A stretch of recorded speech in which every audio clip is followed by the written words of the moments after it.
It was a quiet night in the small neighborhood. Streetlights glowed softly, casting long shadows over the tarmac. A gentle breeze rustled through the trees, and children's laughter from the nearby court had long faded into silence. To anyone passing by, the Mwangi household looked peaceful, a family resting after a long day. But behind those closed doors, love, betrayal, anger, and despair were colliding like storm clouds. By the end of that night, 4 lives would be lost, and the community would be left with questions no one could answer. Satsad, please like, subscribe, and share. Officer Daniel Mwangi was respected among his colleagues. He was a man of discipline, a man who had given his best years to the service. In his uniform, he carried authority. At home, however, he carried tenderness. His wife, Miriam, had been with him since college. Their love had blossomed young, and together they built a home filled with laughter and dreams. They had 2 children, Brian, 8 years old, who wanted to be a pilot, and little Grace, just 6, who had a laugh that could brighten the darkest of days. To their neighbors, the Mwangis were a model family. On Sundays, they could be seen walking to church together. On Saturdays, Daniel would sometimes chase his kids around the yard. And in the evenings, Miriam would wave to neighbors as she watered her small garden. But what the neighbors did not see were the silent cracks forming inside that house. Being a police officer meant long shifts and unpredictable hours. Daniel often returned home exhausted, his mind still burdened by the cases he worked on. He told himself it was for his family, that all his sacrifices were for their future. But Miriam felt differently. Miriam, Daniel, you're hardly here. The children miss you. I miss you, Daniel, removing his boots wearily. I know, Miriam. But what do you want me to do? This is my job. I'm trying to provide for you, for Brian, for Grace.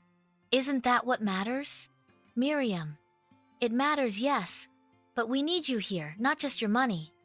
Sometimes it feels like you've forgotten how to be a husband. Daniel fell silent, as he often did. He loved her, but he didn't know how to balance the demands of work with the demands of his home. And slowly, Miriam's loneliness grew heavier. It began innocently. An old college friend, Samuel, reached out to Miriam on social media. At first, it was casual. Jokes, memories, small talk. But soon, the conversations grew longer. Samuel made her feel seen. He reminded her of the young woman she had once been, before marriage and motherhood, before Daniel's endless shifts left her feeling invisible. What began as friendship slid into something else. Coffee dates, whispered phone calls, a message late at night that made her heart race. One afternoon, little Grace came running with Miriam's phone. Grace, Mommy, your friend Samuel is calling again. Miriam's heart skipped. She forced a smile, took the phone quickly, and told Grace to go play.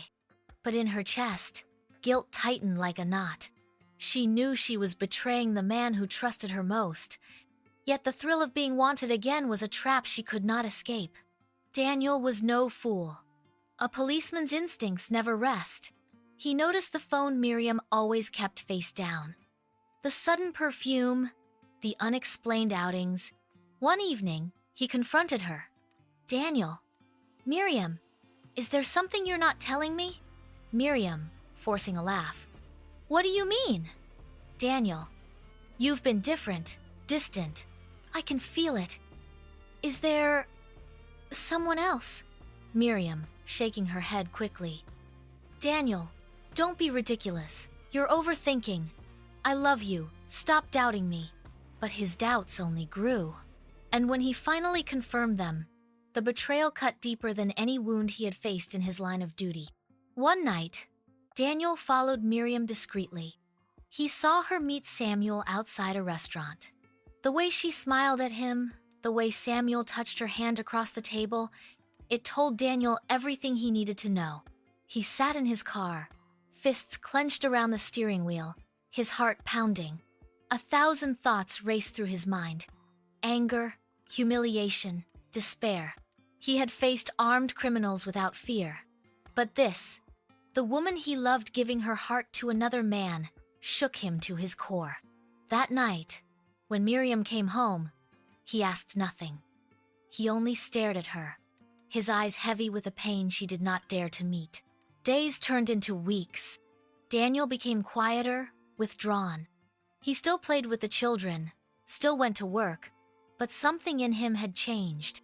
His colleagues noticed he seemed distracted. His superiors asked if something was wrong, but he brushed it off. One evening, Miriam tried to speak. "Miriam, Daniel, please. Talk to me. What's going on?" Daniel, coldly. "You know exactly what's going on." She froze. His tone was sharp, filled with an edge she had never heard before. "Miriam, Daniel, I'm sorry, Daniel, cutting her off. Don't insult me with apologies you don't mean. You broke us, Miriam. You broke me." Tears filled her eyes, but Daniel walked away, retreating into silence once more. It was a Friday evening. The children were already asleep, their innocent dreams untouched by the storm building in their home. Miriam was in the living room when Daniel walked in, still in his uniform. He placed his service pistol on the table.